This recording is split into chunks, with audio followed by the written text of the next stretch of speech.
Assalamualaikum warahmatullahi wabarakatuh.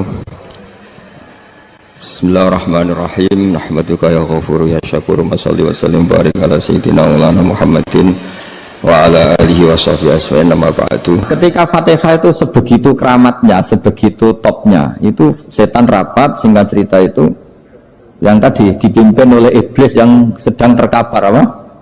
Terus tadi obatnya nggak ada, cuma dia shock karena ada surat yang turun yang melafatkan itu pasti selamat dari apa?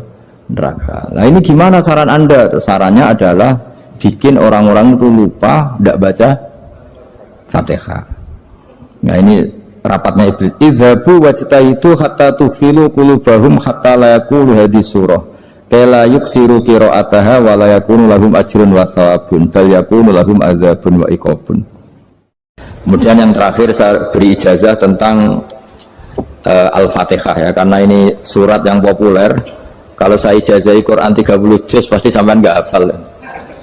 Atau ijazah surat Baqarah, kalau mau Baqarah mau ijazahi surat Baqarah mau 2 juz setengah mau Mas Asep ya, Fatihah aja yang gampang ya. Nah, ya kulhu Fatihah ini paket ringan ini, tapi pahalanya apa? Besar. Ini beda ya, artinya selama ini mungkin Anda baca tapi monoton ya, tapi ini saya bacakan teks aslinya tentang istilahnya itu mazaya itu kelebihannya Fatihah. Saya baca Arabnya dulu, nanti ini terakhir ya, ijazah tadi kan saran-saran umum tentang sosial ya, pokoknya jadikan kebaikan itu punya nilai sosial yang baik lah. Jadi nanti orang yang nggak amanah nggak laku ya, calon bupati, gubernur, presiden yang nggak amanah juga nggak laku. Begitu juga kiai yang tidak amanah juga nggak laku, suami yang nggak amanah juga nggak laku, istri yang nggak amanah juga. Sehingga kebaikan ini jadi nilai sosial yang dalam tanda kutip sudah keniscayaan ya. Yang diinginkan Allah itu seperti itu, bukan kebaikan yang dipaksakan karena kekuatan negara. Maksudnya kalau bisa kebaikan itu tidak usah dipaksakan. Memang satu apa ya, sudah satu kebutuhan. Kayak cerita-cerita di negara maju itu, bahkan apapun jatuh itu nggak ada yang ngambil apa itu. Makanya gambarannya Mekah Medina kan gitu kan, barang jatuh nggak ada yang berani apa ngambil itu, saking sudah jadi sistem. Nah, sehingga banyak negara di Eropa itu yang sampai nggak punya tentara, nggak punya polisi karena kebaikan sudah. Nah kita kan masih capek, polisinya aja capek apalagi masyarakatnya, karena ya apa ya, kebaikan itu belum jadi nilai apa bersama. Nah kita selain ditopang negara, ada polisi, ada tentara, itu kita usahakan kebaikan itu jadi nilai apa bersama. Tadi wa'tamiru bainakum bima'ruf. Dan kita punya reputasi yang bagus dalam bab ini. Saya masih ingat kecil saya itu yang jilbaban hanya keluarga kiai, sekarang rata-rata masyarakat itu jilbaban. Dulu yang sekolah SMP, SMA itu jilbaban kadang dulu malah dilarang ya, harus sama seperti itu seragamnya. Sekarang sudah boleh dan nyaman. Lama-lama yang dapat simpatik ya yang pakai pakaian model tertutup seperti itu. Lama-lama gampangnya cara wong golek mantu ya golek yang seperti itu daripada yang blodor. Lama-lama jadi nilai bersama. Ya ingin saya seperti itulah. Di terminal juga sama. Orang mau makan cari warung yang kelihatan ada ayat kursinya, pakai jilbab, atau paling tidak dia nggak mungkin lah nyuguhkan yang tiren atau yang haram. Akan ada garansi sosial, ada apa? Ada garansi apa? Sosial dengan penampilan yang soleh itu kan, masa iya nyuguhkan oplosan babi gitu misalnya itu. Jadi nilai sosial itu harus ya tadi harus benar-benar jadi nilai sehingga negara biar nggak capek-capek. Polisi juga gak capek kan, karena tugasnya corong Jawa mau ngawat-ngawati tok, tapi sudah tidak perlu tegang karena kebaikan sudah jadi nilai apa bersama. Ya, ingat-ingat ya ayatnya tadi, wa'tamiru bainakum bima'ruf. Jadi kebaikan harus jadi nilai bersama. Iktimar itu menjadi urusan bersama. Makanya kalau kita rapat besar disebut apa? Muktamar. Muktamar itu urusan bersama. Tadi imamnya sholat juga menopang Gojek karena nggak lama-lama nopang Grab, nopang Kernet, nopang penjaga Indomaret, penjaga bensin, pom bensin. Nah dia hanya punya waktu 5 menit terus imamnya baca Baqarah kan. Iya imamnya mursyid, mungkin dia tambah lama tambah dapat aplaus dari muhibbinnya, tapi makmumnya dia tambah lama tambah dapat penghormatan dari pecintanya, tapi kitanya wah khusyuk wali kan, dia dapat status naik lah, kita yang sudah tidak ikut jadi wali diganggu apa pekerjaannya. Kalau ada imam seperti itu sampai mufaroqah saja, niat ya Allah sampai sini saja saya makmum orang itu, silakan orang itu punya urusan sendiri dengan jenengan, ya sudah, atau salib saja mah. Nah, itu boleh kalau dalam fikih namanya apa? Mufaroqah. Mufaroqah itu niat. Tapi kamu jangan langsung selonong mufaroqah, niat dulu. Pamit sama Allah bahwa sekarang mau mufaroqah. Ya, tapi ya jadi sholat yang aneh kan, imamnya masih rukuk, kamu terus sujud, terus apa-apa selesai ya. Mungkin dalam pandangan itu orang lain ini maksudnya makmum gimana ini kok begini. Tapi sudahlah, Allah Maha tahu. Insya Allah dimaklumi. Ya saya baca tentang Fatihah ya, karena sampean pasti sering baca Fatihah.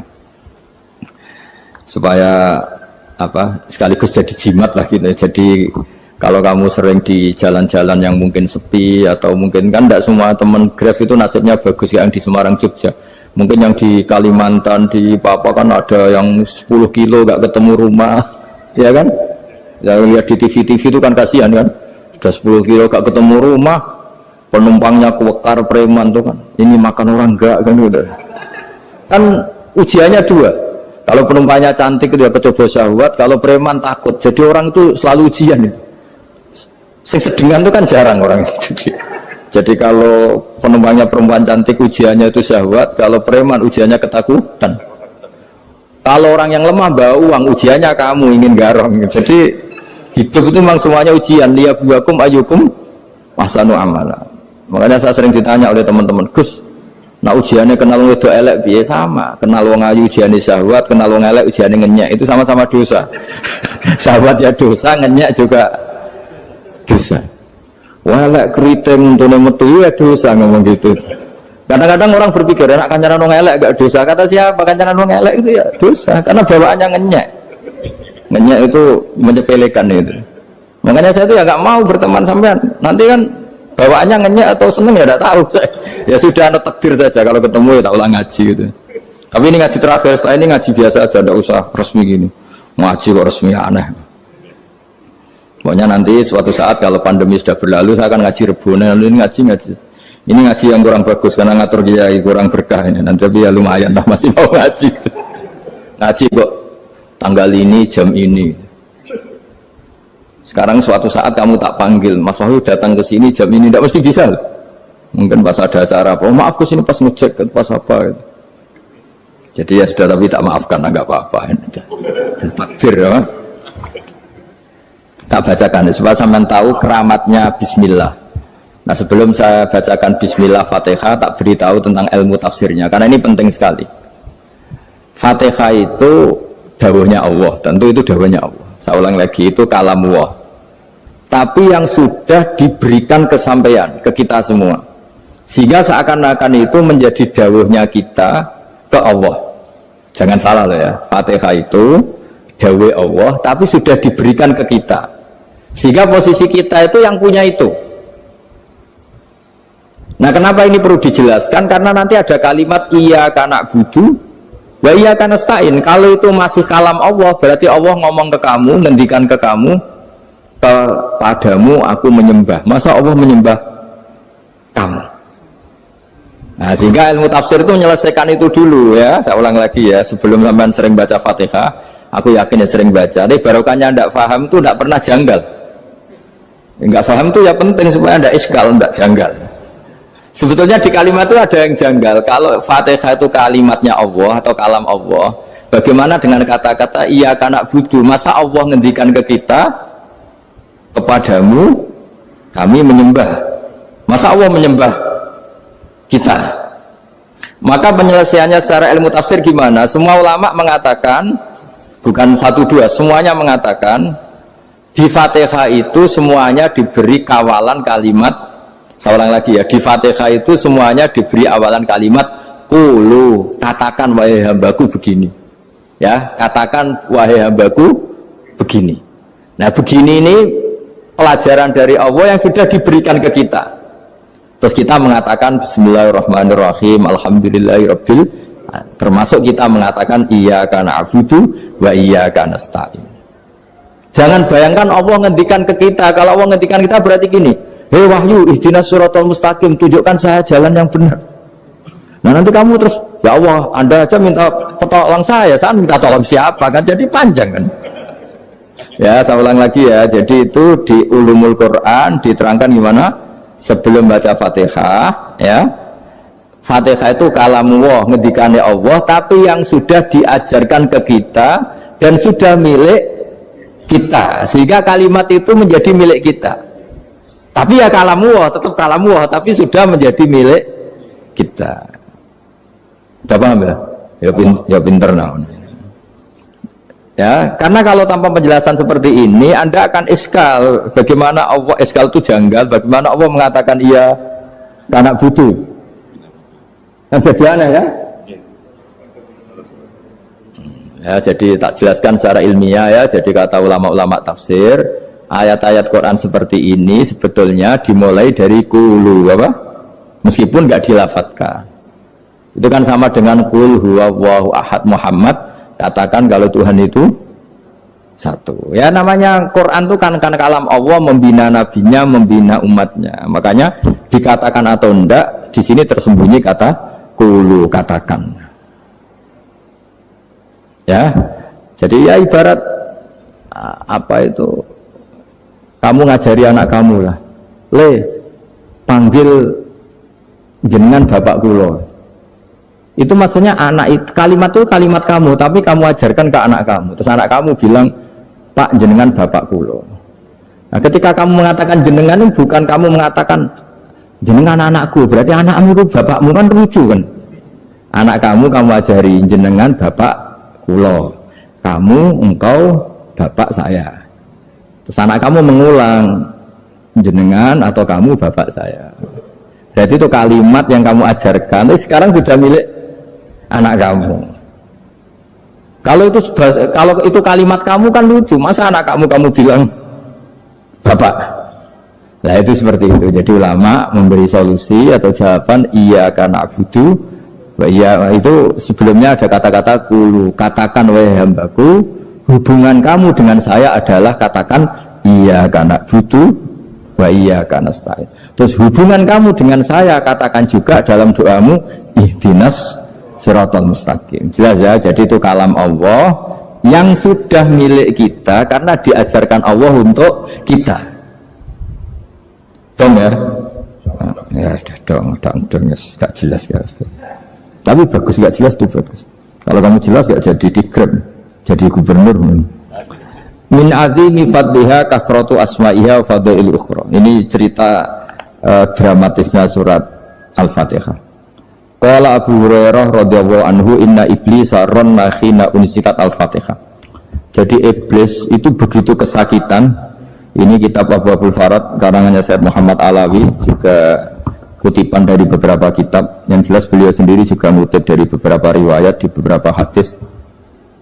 Halaman 123. Ketika Fatihah turun itu iblis kesakitan. Kayak orang sakit gigi lalu tersiksa sisanya karena turunnya surat apa? Al-Fatihah. Artinya kalau Anda baca Fatihah dijiwai, maka Anda melemahkan setan, melemahkan iblis. Wa qala Mujahid, khina unzilat Fatihatul Kitab ronna fastama indahu asyayatin. Jadi ketika Fatihah itu turun, iblis itu terkapar lah kira-kira, sampai dijenguk banyak setan. Jadi kemana di ICU lah kira-kira gitu kalau sekarang itu. Entah Covid entah enggak tahu, pokoknya di ICU sampai dijenguk banyak setan.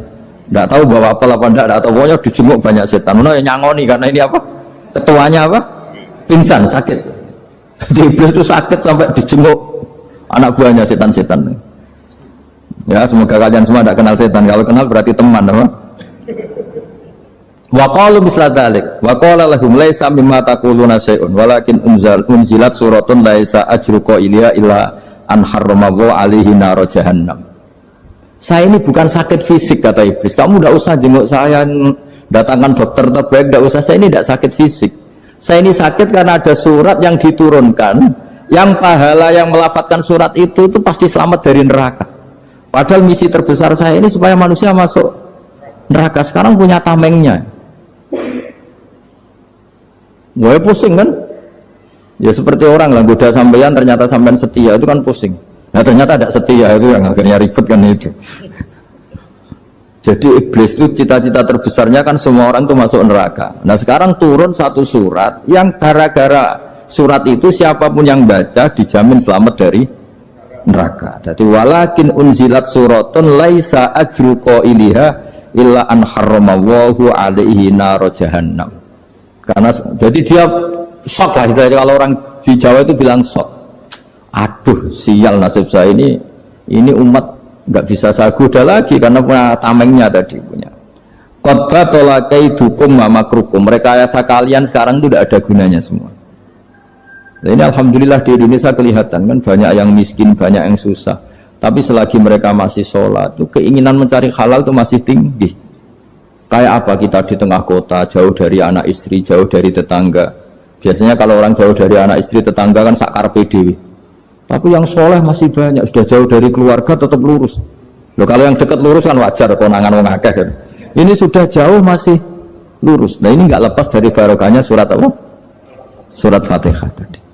Jadi karena ada surat yang menjamin pelafalnya atau qailiha terbebas dari api neraka.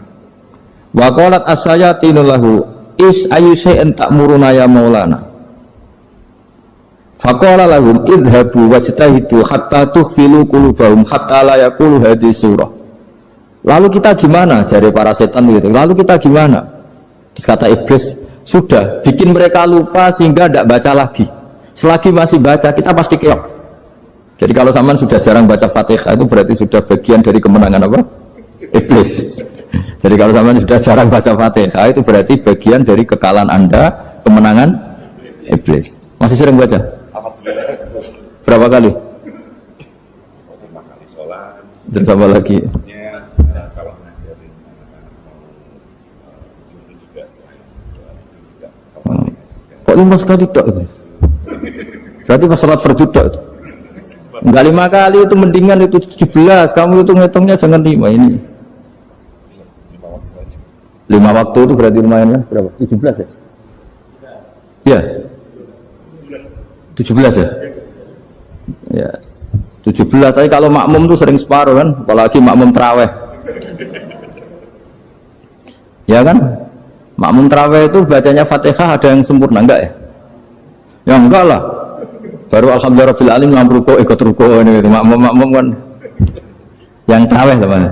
Kalau tarawih jarang sempurna ya. Fatihahnya itu.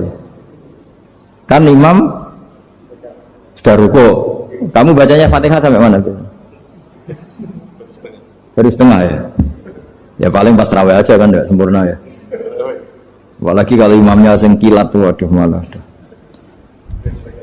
Nah ketika Fatihah itu sebegitu keramatnya, sebegitu topnya, itu setan rapat singkat cerita itu yang tadi dipimpin oleh iblis yang sedang terkapar apa? Terus tali obatnya nggak ada, cuma dia shock karena ada surat yang turun yang melafatkan itu pasti selamat dari apa? Neraka. Nah ini gimana saran Anda? Terus sarannya adalah bikin orang-orang itu lupa, tidak baca Fatihah. Nah ini rapatnya iblis. Idzabu wajtahidu hatta tufilu qulubahum hatta la yaqulu hadhihi surah. Kala yuksiru qira'ataha wa la yakunu lahum ajrun wa thawabun bal yakunu lahum adzabun wa iqabun.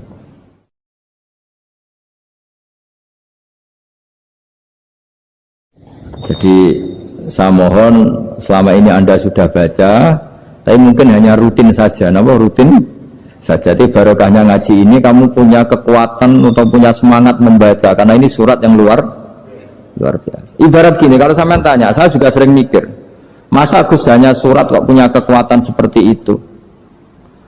Di dunia ini kata Allah, mulai Nabi Adam sampai kiamat, nggak ada yang bisa menandingi kekuatan kalimah. Kalimah itu kata-kata, nggak ada yang bisa menandingi kata-kata. Misalnya Anda nge-grab berangkat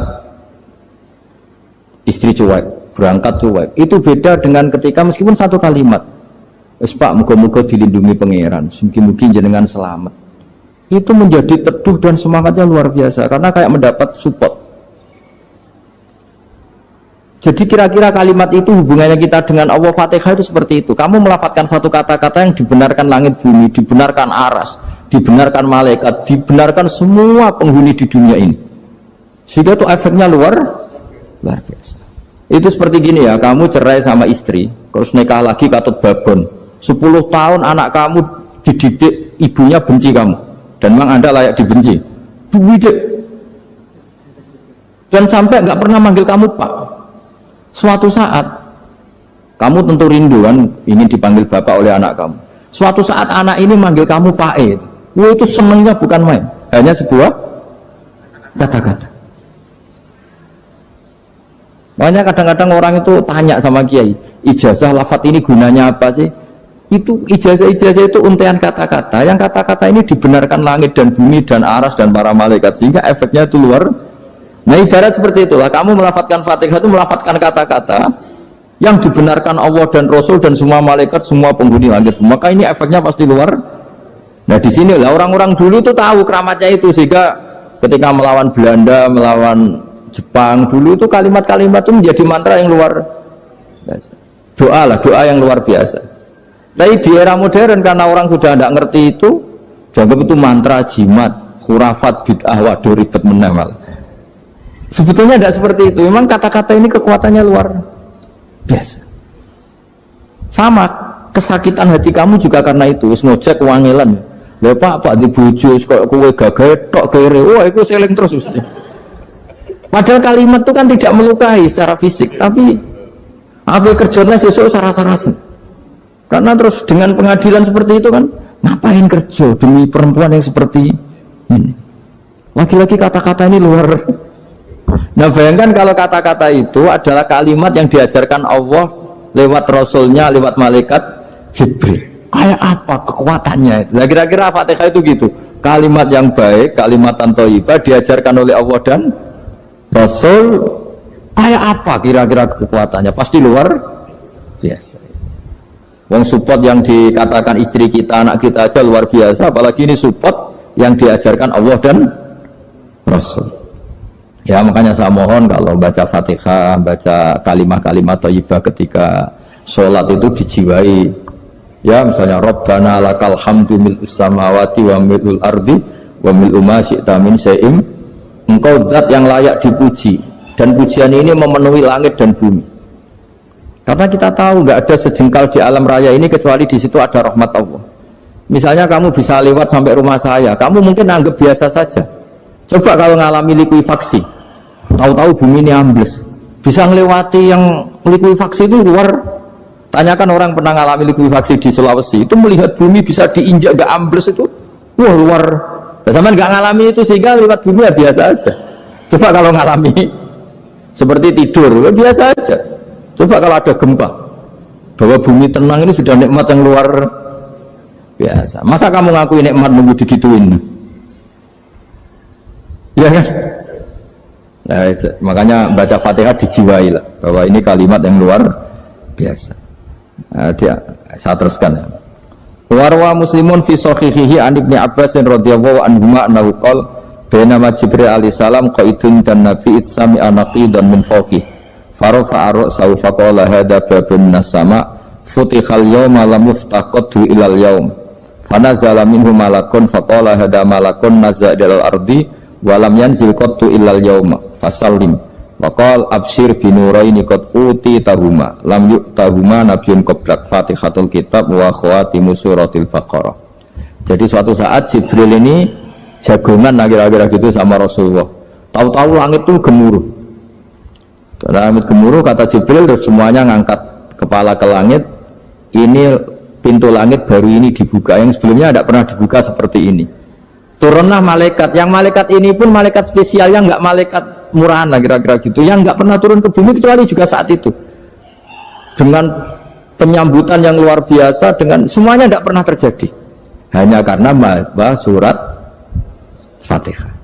Jadi ini surat yang luar biasa, pengawalannya lewat malaikat yang spesial, nggak pernah turun di bumi kecuali saat itu, penyambutannya juga nggak pernah seperti itu, baru seperti itu. Jadi semuanya itu spesial. Nah kenapa ini spesial? Karena di situ ada isi puja-puji kepada Allah Subhanahu wa ta'ala. Ada ikrar kita, alhamdulillah rabbil alamin, ar-rahmanir rahim. Ikrar ini penting. Kalau contoh paling gampang gitulah. Kamu punya istri selama ini cerewet terus. Suatu saat ngomong, "Pak, tak angen-angen ra ono wong lanang koyo sampeyan." Itu langsung tidak ada lelaki sebaik engkau. Itu sama senengnya, masya Allah. Karena ada ikrar dari seorang istri ke kamu. Nah, bayangkan kalau ikrar kita sebagai hamba diakui oleh Allah Subhanahu, maka ikrar ini akan dicatat sebagai kebaikan kita yang kita panen nanti di akhirat. Karena ada ikrar.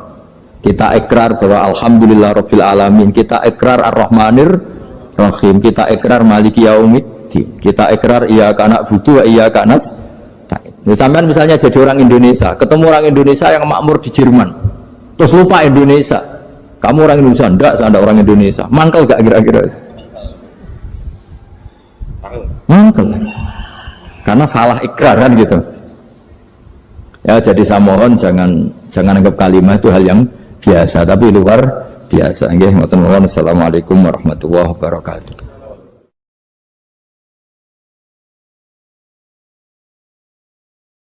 Saya berkali-kali kampanye di mana-mana lah, kampanye dan menganjurkan.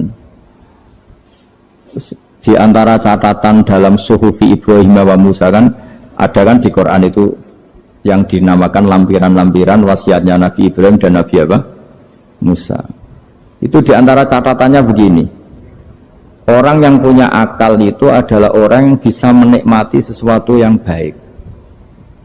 Misalnya gini, contoh gampang gini. Kamu punya anak pertama atau punya anak yang masih kecil. Itu gendong tuh senangnya bukan main. Melihat anak sehat tuh senangnya bukan main. Mungkin saat itu banyak orang yang sedang maksiat dengan perempuan nakal atau dengan teman-teman nakalnya, yang nganggap seperti itu tidak nikmat. Tapi andekan ini ditimbang ya ditimbang.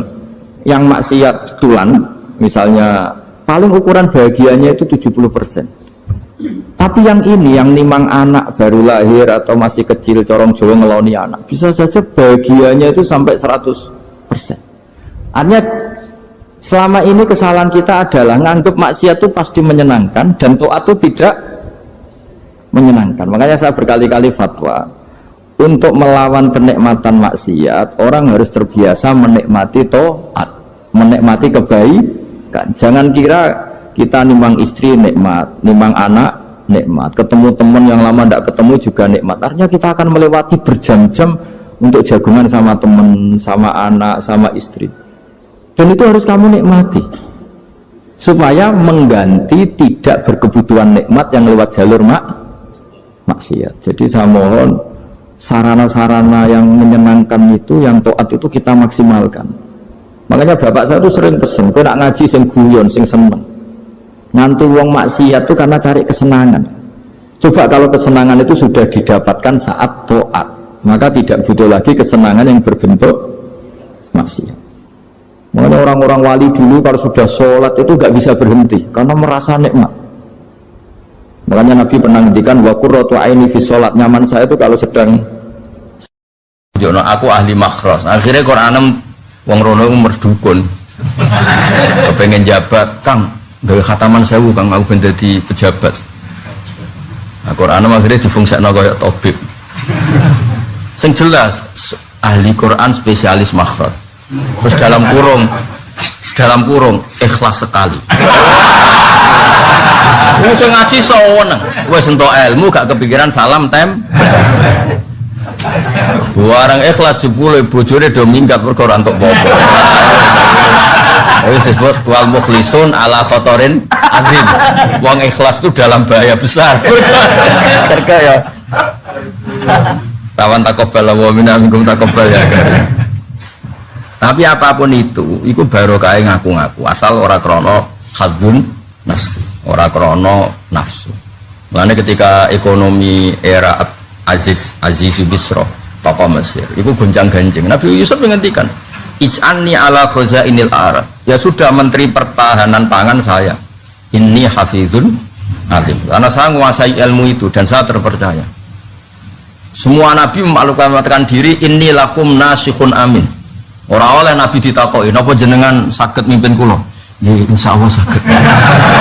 pangestune mawon ora oleh kudu inni lakum nasihun amin. Kudu jelas. Malah sebagian nabi ya sanggrono wong salah paham yo. Aku wis ngomong alam akul lakum inni a'lam minallah malah ta'ala. Urusan pangeran ndak roh aku timbang kowe. Bang ini urusan sarah muslim roh aku timbang kowe. Kowe roh judule tok aku wis rasa isine. Malah ana sing ora regane piro. Terus takok ben ditakok bibet ben dianggap alim. Lah iku sing kebohongan publik. Ora alim kita wis kok bibet terus pamule dicap mlaku-mlaku. Sawangane kitab kabeh tau diwaca. Ya akeh kiai ngoten iki akeh. Ya saya penampilannya. Jadi semua orang baik iku kon maklumatno kebaikannya, tapi aja krana nuruti napa hawa. Mane kabeh kitab iku yo ngelem kitabe. Zakaria Al-Ansari angger ngarang muni wa takbiri bidzalik aula min takbiril asli. Karanganku ya apik timbang kitab asline. Padahal kitab asline karangan Imam Nawawi. Yes, tapi biasa wae karena beliau enggak niat sombong ya memang seperti itu. Ya disebut babu dzikri rajul manaqib nafsi. Babu dzikri rajul manaqib nafsi. Bab seseorang itu boleh menyebut kelebihannya asal kanggo orang banyak, asal maslahat, orang nuruti napa nafsu. Muji uang, muji jabatan, muji perempuan. Malam cawe dok wayu di duit wake seneng para presiden, para menteri seneng tuh alpat seneng kan seneng muji dunia. Kue itu loh tak kemak sering muji dunia, bawa mobil, bawa duit, bawa babon, makanya muji dunia. Nah ternyata ke pas sholat khusyuk, alhamdulillah rabbil alamin. Apa jawab? Waras kue cong, sih memuji aku. Ya, angel tuh menerang kue. Ya, kue kan biasa muji mobil mewah atau babon ayu atau pangkat. Nah selama ini kan gak waras misalnya. Wah bareng pas sholat ya muni alhamdulillah rabbil alamin. Jadi jawabnya waras kowe cung.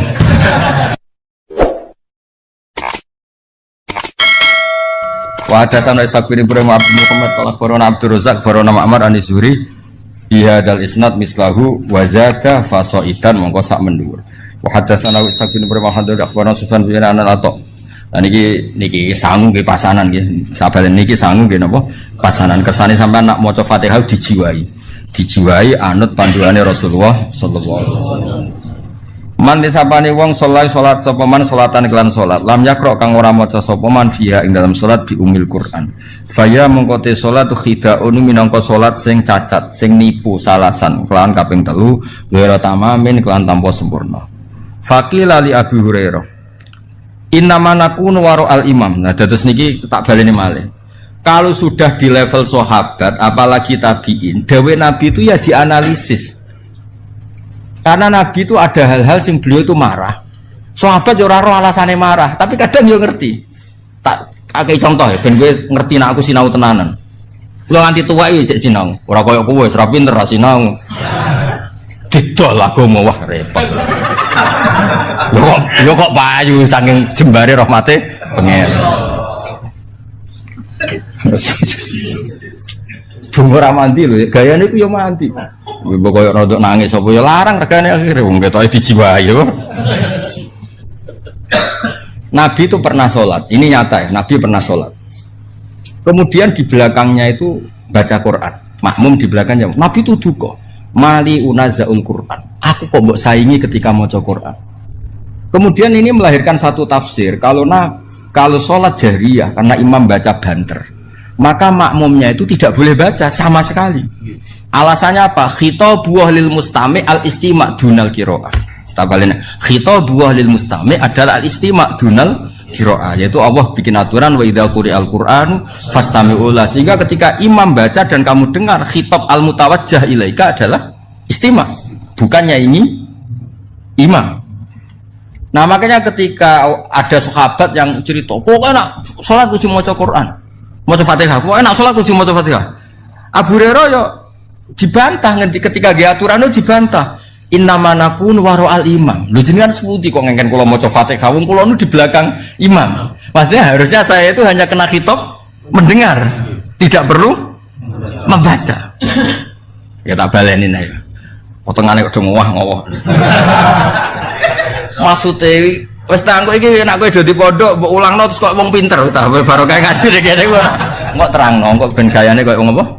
Pinter. Wes tak ikhlasno wes mbok aku kowe ora usah muni